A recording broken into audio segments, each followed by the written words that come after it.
saja aku menerima suratmu tentang musibah yang melanda umat manusia di bumi.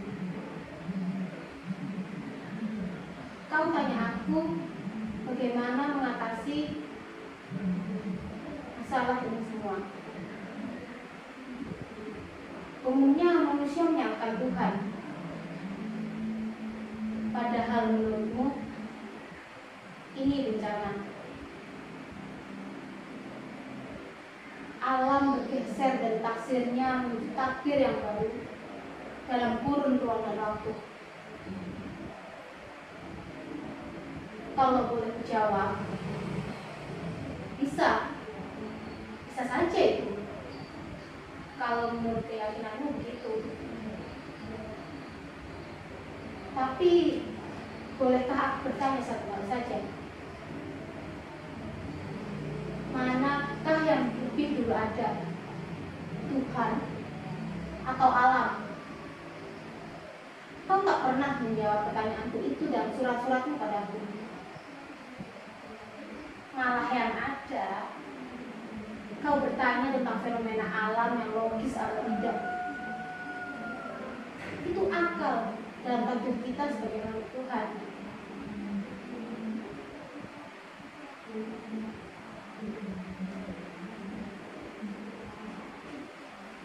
Selalu kau bertanya tentang alam dan Tuhan. Tak pernah aku menerima jawaban dari apa yang sudah aku jawab untukmu. Mengapa? Adakah kebimbangan untukmu tentang azas ilahiyah? Adakah ketakutan dengan pertanyaanmu sendiri? Lalu untuk apa kau tanyakan tentang itu padaku? Apakah kau tengah menguji aku? Kalau boleh kujelaskan, aku tak pernah meragukan apapun atau bertanya apapun tentang Tuhan. Karena hal itu bukan soal yang harus diperdebatkan, bukan hal yang harus menghambat kreativitas dan daya hidup kita sebagai makhluk hidup. Perlu ulang lagi jawabanku. Tuhan bagiku adalah teman kreatif biologis tunggal, meruang di kosmos jiwa, menyejukkan, mencintai, mengasihi, mencitrai hidup kita, awal hingga akhir hayat di dalam badan. Tak secercah pun kubiarkan cahaya gelap mengganggu terangnya pelita selaku pemberi harapan. Meski kadang aku bimbang saat-saat aku bereaksi pada aksi realitas hidup, menghisapku detik per detik. Kadang serakahan menggodaku untuk meraih jalan menuju terang dengan jalan konflik, korup, dan chaos. Kau tahu apa yang aku lakukan? Aku menulis prosa, puisi, novel, cerpen, drama, roman dan esai, sekedar untuk menghindari birahi yang bakal membalukan dalam jiwaku. My dear amoral, aku tahu kau penuh dengan bencana. Itu ikhwal dalam inti kebaikan. Kalau memang kau ingin sekali berubah menuju kebaikan, seperti yang kau maksud dalam surat-suratmu padamu. Pernah aku bilang padamu, jadilah inti akal sehatmu. Karena di sana awal dari citra realitas yang akan kau jalani kelak. Kau bertanya lagi dengan pandang lebar. Mengapa manusia harus berinteraksi dengan alam dan lingkungannya? Mengapa tidak alam yang berinteraksi dengan makhluk hidup dan kehidupannya? Pertanyaanmu kadang agak bodoh, tapi kujawab juga kan. Ya, itulah kewajaran saling berinteraksi. Fadilah ilahiyah.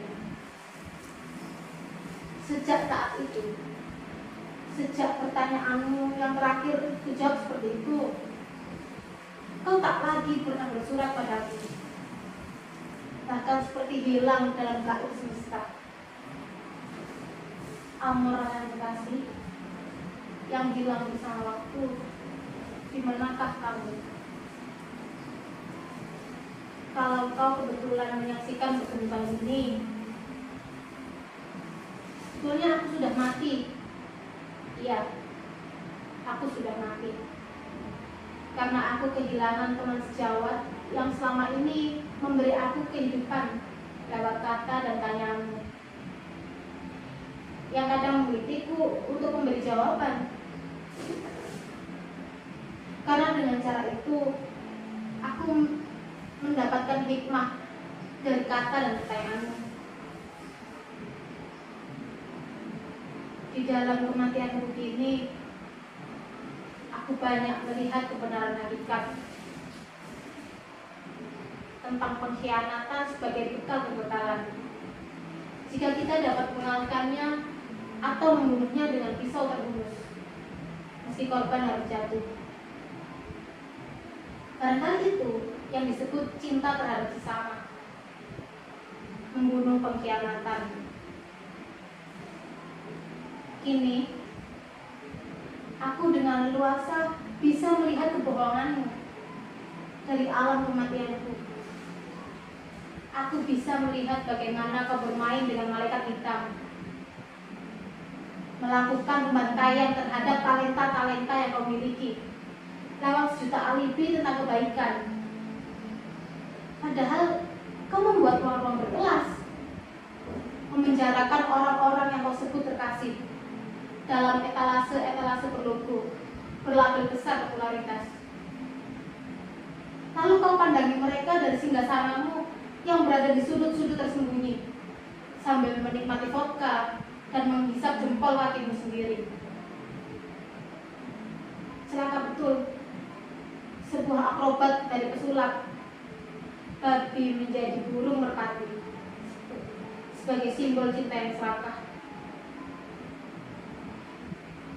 Cinta yang kau tiupkan lewat penalaran aktivitas akting yang kau rasakan, menghipnotis kesadaran meruang menuju perbudakan. Ketika cinta saja ternyata tak cukup manipulatif, simbolik dari akal hitammu dalam rangka menghalang humanisasi menjadi dehumanisasi. Kau akronimkan menjadi paguyuban misalnya. Itulah awal dari permasalahan perbudakan kreatif. Dari tempatku sekarang, dengan leluasa aku melihat apa yang disebut nuranimu. Benarkah masih ada? Tidak. Sekarang kau tak lagi bisa berbohong. Dengan jelas, tanpa kacamata minus, aku melihat kau tak lagi punya nurani. Ternyata sudah lama kau jual pada sistem yang selama ini kau hujat lewat karya-karya kreatifmu. Teganya kau membohongi Tuhan yang selama ini selalu kau tanyakan lewat surat-suratmu padaku. Sekarang baru aku tahu, Tuhan yang kau tanyakan padaku sebenarnya kau menginginkan sebuah pengakuan. Siapakah yang menentukan hidup dan matinya kreativitas? Kau atau Tuhan? Itu kan esensinya. Masih juga kau mengelak. Mengapa tak langsung saja kau katakan padaku ketika aku masih hidup? Kau tak punya keberanian mengatakan bahwa kau ingin mengalahkan Tuhan. Kenapa tak kau katakan saja kau ingin menjadi Tuhan? Sekarang, di ruang berbeda, di tempat kematianku, aku melihat semua pikiran busukmu. Tuhan yang kau tanyakan itu adalah kau sebagai Tuhan baru di ruang-ruangmu. Kau biadab menuhankan dirimu sendiri, di atas kepedihan orang-orang yang kau sebut terkasih. Kau hisap habis hidup orang-orang yang berada di ciptaanmu, yang seolah-olah kau bangun dengan darah dan air mata. Padahal, Ibu Daya, wahai kau makhluk amoral, pandang aku. Katakan aku pengkhianat, katakan apa saja tentangku. Tapi satu hal yang tak pernah berani kulakukan adalah seperti yang kau lakukan. Menuhankan dirimu sendiri di hadapan Tuhan. Ya Robbi, Ya Al-Khaliq, Ya Alif, Ya Allah, sudah lama aku tak menyebut namamu. Aku rindu, aku disesatkan, aku digelapkan, aku dibutakan, aku dihipnotis oleh popularitas. Aku tersesat ya Robbi, aku celaka. Amoral yang terkasih, ingat, saat kau menghadap Al-Khaliq, tak ada yang bisa kau pinggiri. Mulutmu, matamu, telingamu, seluruh pori-pori dalam tubuhmu akan berubah menjadi naga, menerkam, mencapik-capik rohmu.